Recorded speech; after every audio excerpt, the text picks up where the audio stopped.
Bonjour mesdames et messieurs, bonjour à tous et à toutes. Je suis désolé de faire cela dans la voiture, vu que je voulais arriver donc à mes bureaux pour qu'on puisse mieux discuter, mais le temps ne me permet malheureusement pas. Voilà. Et donc, je fais ce live pour commenter avec vous les propos tenus hier sur France 24 de M. Joël Nguessan, que vous avez entendu tous en direct. Mais avant de commencer, j'aimerais tout de suite dire que je ne vais pas beaucoup m'attarder sur ces propos. Oui, cela va vous paraître peut-être surprenant, mais je ne vais pas beaucoup m'attarder sur ces propos-là. Je vais davantage m'attarder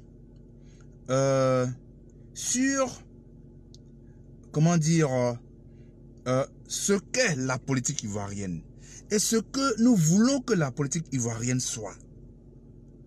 Pour nous-mêmes, pour nos enfants, pour la postérité. C'est sur cela que je vais davantage insister. Alors, je tiens à vous dire que je suis bien vivant,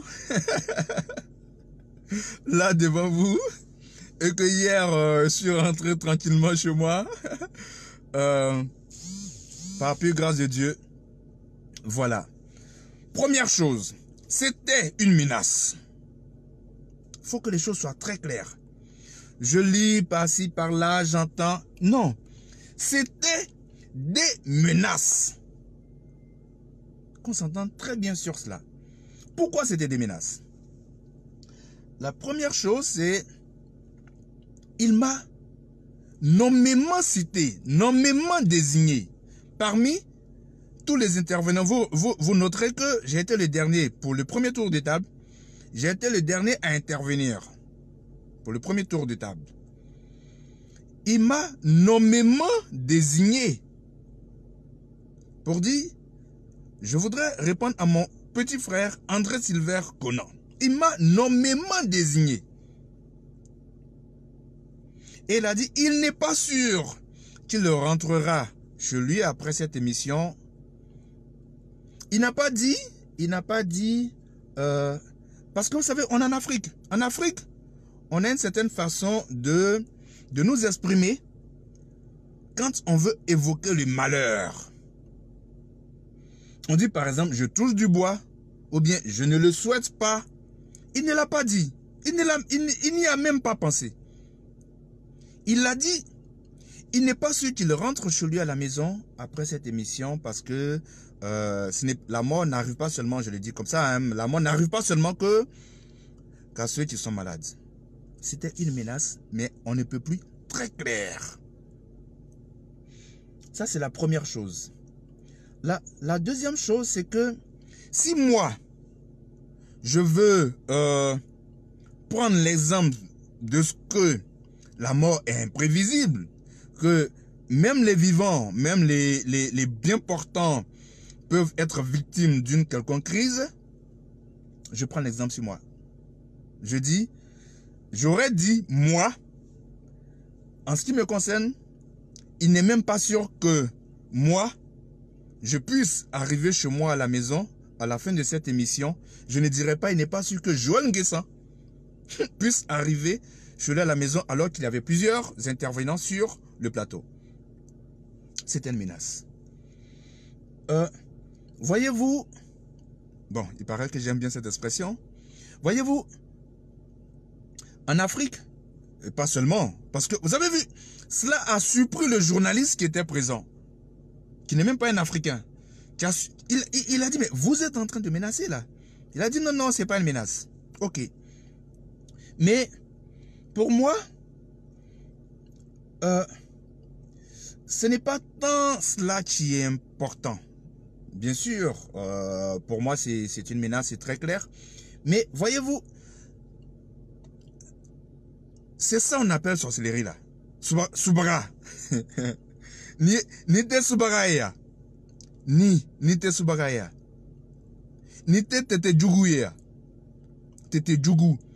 Quand Yodé et Siro chantent, on les critique. Mais c'est ça on appelle en mannequin Tete Djougou. Ni Tete Djougou. C'est-à-dire que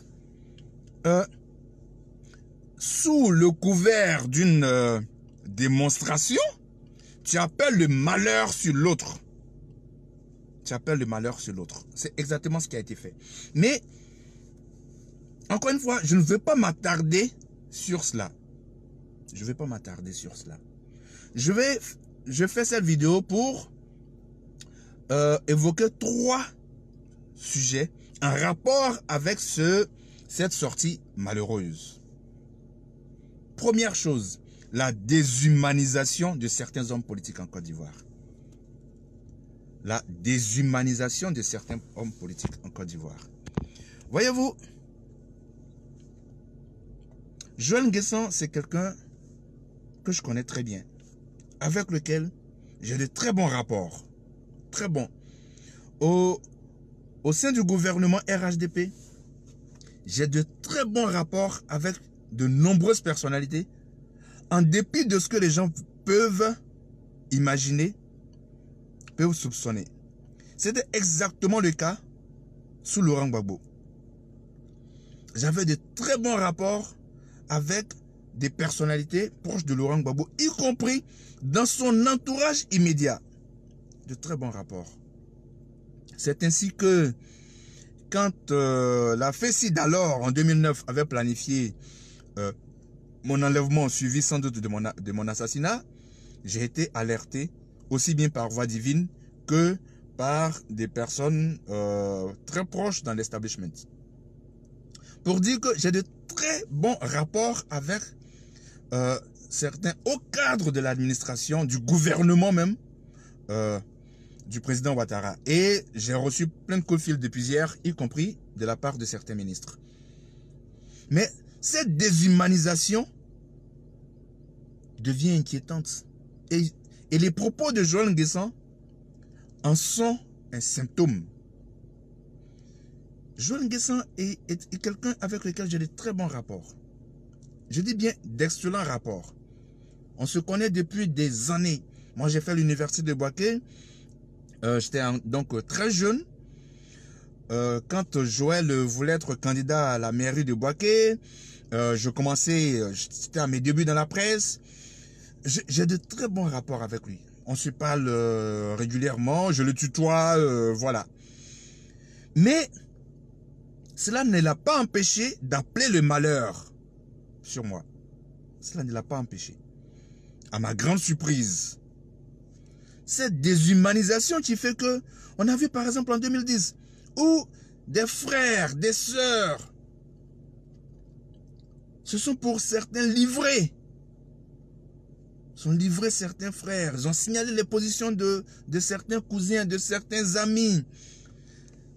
Cette propension à la déshumanisation qui est en train de caractériser certains Ivoiriens n'est pas bon, n'est pas de bonne augure. Il faut que ça s'arrête. Il faut que ça s'arrête. Et donc, j'invite les uns et les autres à désarmer leur cœur. La politique est un jeu. Vous voyez, moi je regarde avec beaucoup de plaisir ce qui se passe à la FIF. Et puis, je vois les supporters de Drogba qui sont souvent très excités. C'est tout à fait normal parce que Drogba, c'est une immense star. Et donc, il y aura forcément beaucoup de tensions autour de sa candidature. Ça, c'est sûr. Mais je disais à un ami, Drogba est un sportif. S'il arrivait qu'il perde, il acceptera cela avec beaucoup de fair play parce que c'est un sportif qui connaît ce que c'est que le jeu. C'est un jeu. On perd ou on gagne. Point à la ligne. Et la vie continue.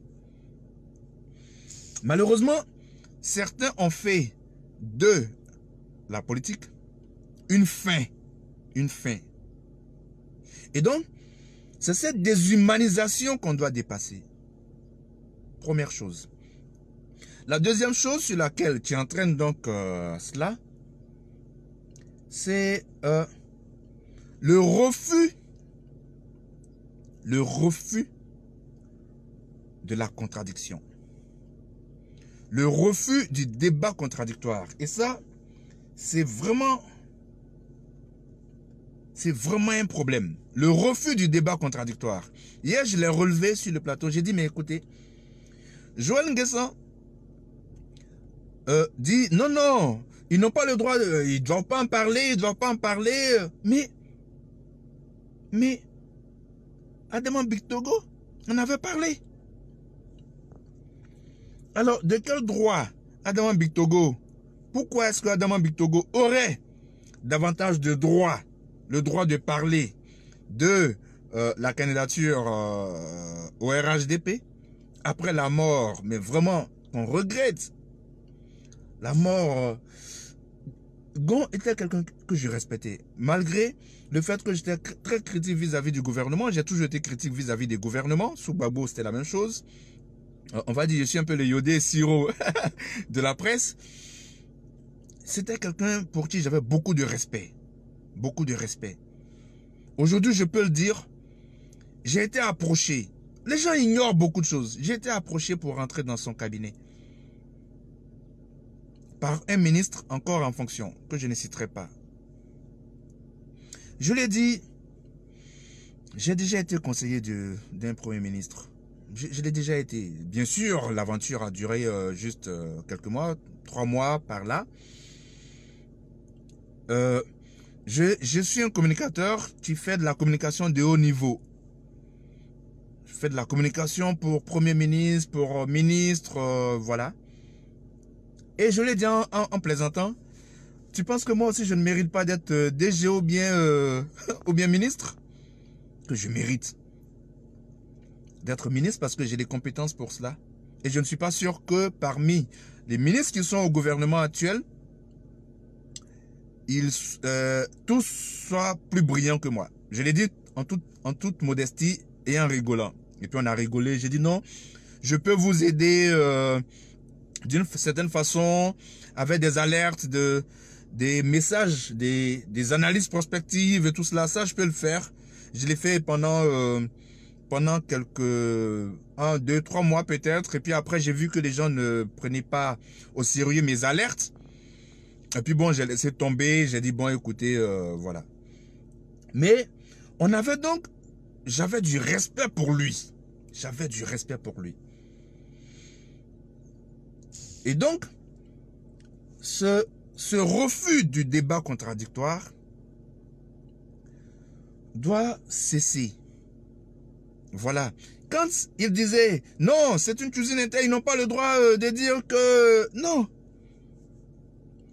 Voyez-vous, je dis toujours aux gens, moi je ne discute pas les opinions. On dit par exemple, j'ai vu à certains débats, après certains débats, les gens disent, non, il est nul. Mais c'est son opinion. C'est son opinion. C'est comme les goûts et les couleurs.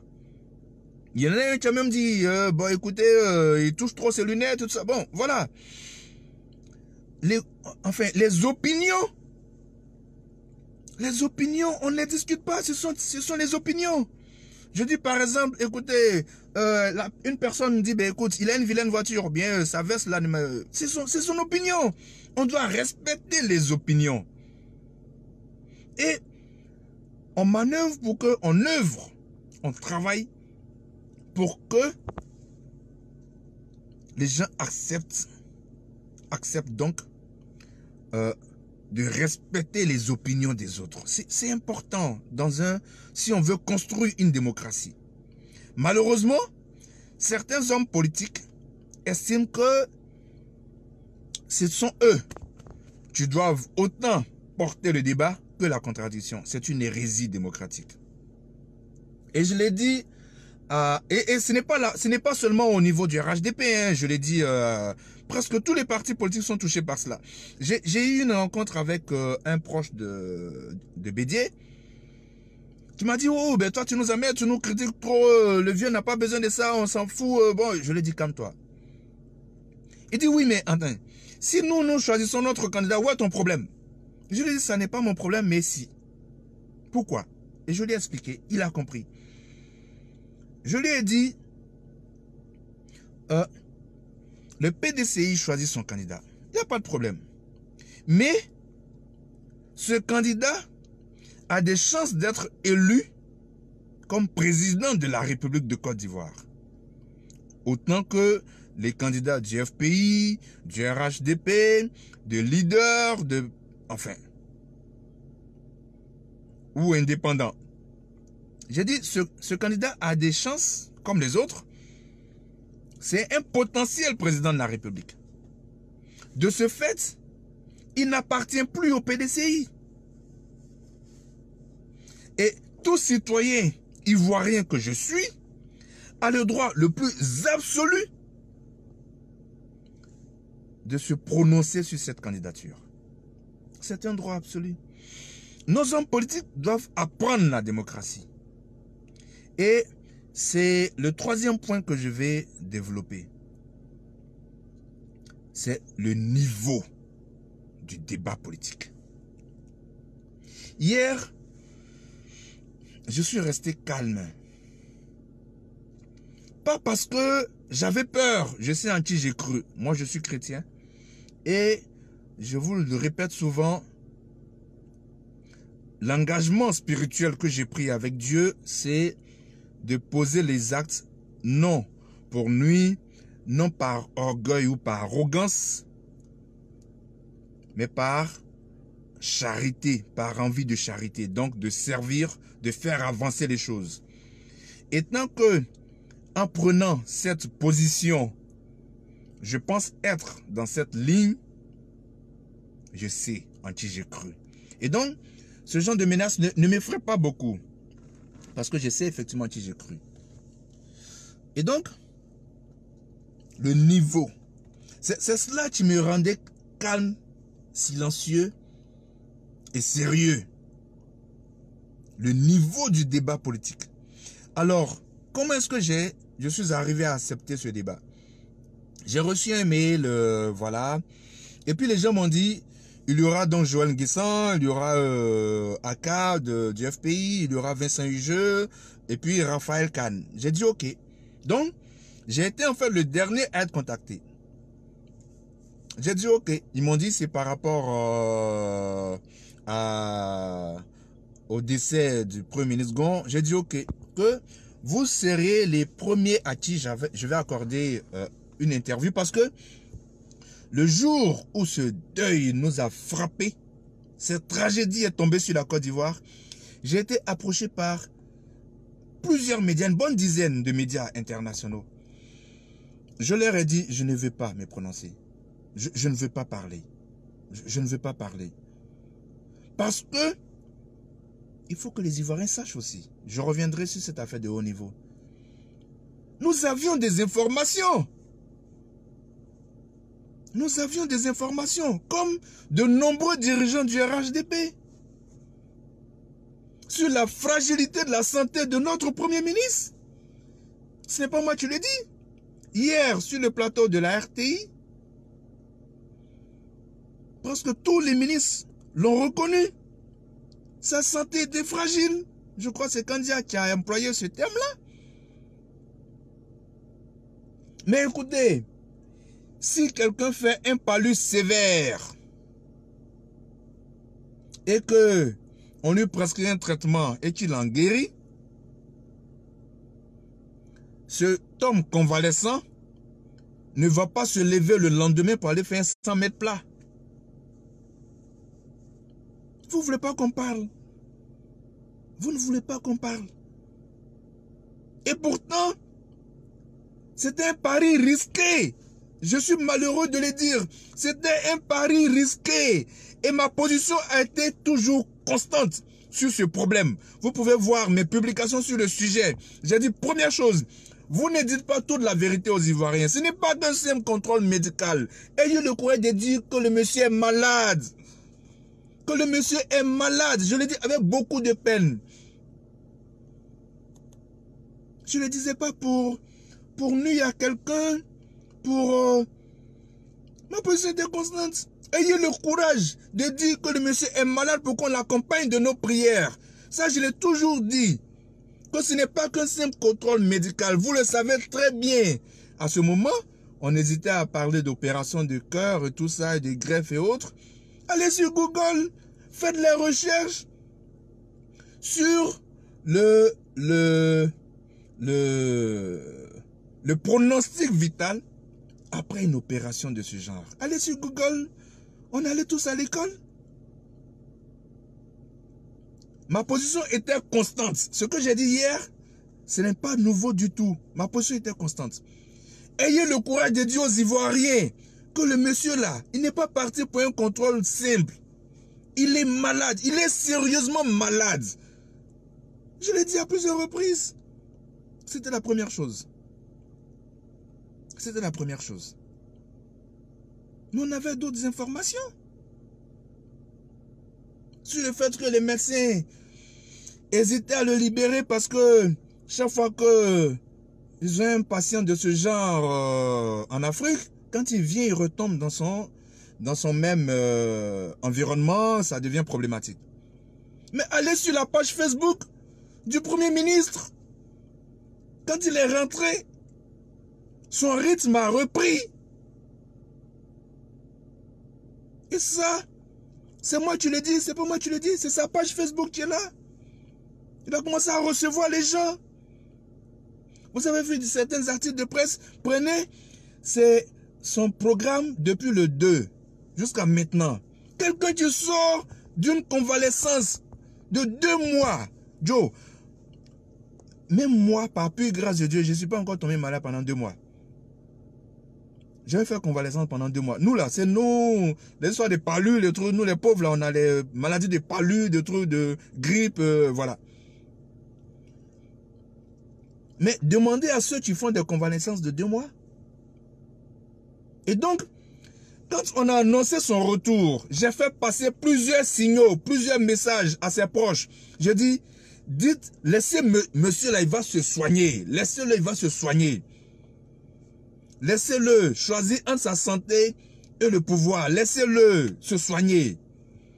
Prenez les images quand il rentrait. Parce qu'on ne veut pas qu'on parle. Mais les gens comme moi qui ont mal au cœur, ils sont nombreux en Côte d'Ivoire. Ils sont nombreux en Côte d'Ivoire. Prenez les images quand le Premier ministre rentrait. Regardez, au cours de notre débat, il y a une image où on me montrait, et puis on montrait le Premier ministre descendant de l'avion. Regardez bien cette image. Et donc, je ne veux pas rentrer dans tout cela. Ce qui est arrivé est arrivé. On prie vraiment Dieu qu'il le reçoive dans son royaume. Vraiment, que sa famille soit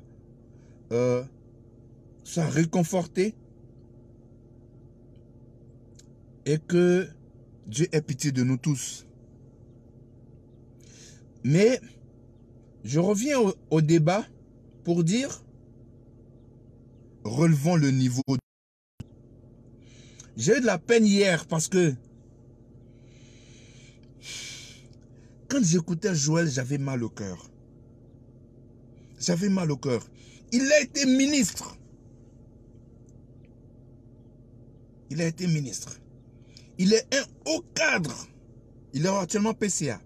Il est un haut cadre du RHDP. Mais regardez, il s'était trompé totalement de tribune. Moi, je me disais, c'est un débat de haut niveau. Moi, j'aime le haut niveau. Que c'est un débat de haut niveau. Et donc, très vite, on va positionner au haut niveau pour que la contradiction soit une contradiction de haut niveau. Mais très vite, il nous a ramené à un débat de grains de quartier. De grains de quartier. C'est pourquoi j'étais calme. C'est pourquoi j'avais mal. Parce que ce débat n'était pas destiné à un public ivoirien. Il n'était pas destiné à un public ivoirien. C'était destiné à un public international. Et le monsieur s'efforçait de nous ramener au bas niveau. Regardez le langage. Regardez même les conditions dans lesquelles son environnement, l'environnement dans lequel il avait fait cette émission.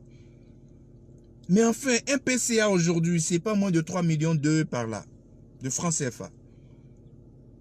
C'est un community manager qui n'a pas pour avoir un environnement meilleur pour un direct. Le bas niveau. Le bas niveau. Ce n'est pas de cette Côte d'Ivoire dont je rêve. C'est pas ce que je veux pour la Côte d'Ivoire. Pour ma Côte d'Ivoire, pour notre Côte d'Ivoire. Je veux qu'on élève le niveau du débat politique. Et si j'ai recommencé à accepter les invitations sur les plateaux, c'est pour essayer de mettre la barre à un certain niveau pour que d'autres personnes remettent cette barre encore plus haute pour me mettre moi-même la pression afin que je puisse davantage apprendre et que tous ceux qui viennent apprennent davantage pour continuer à relever le niveau du débat politique.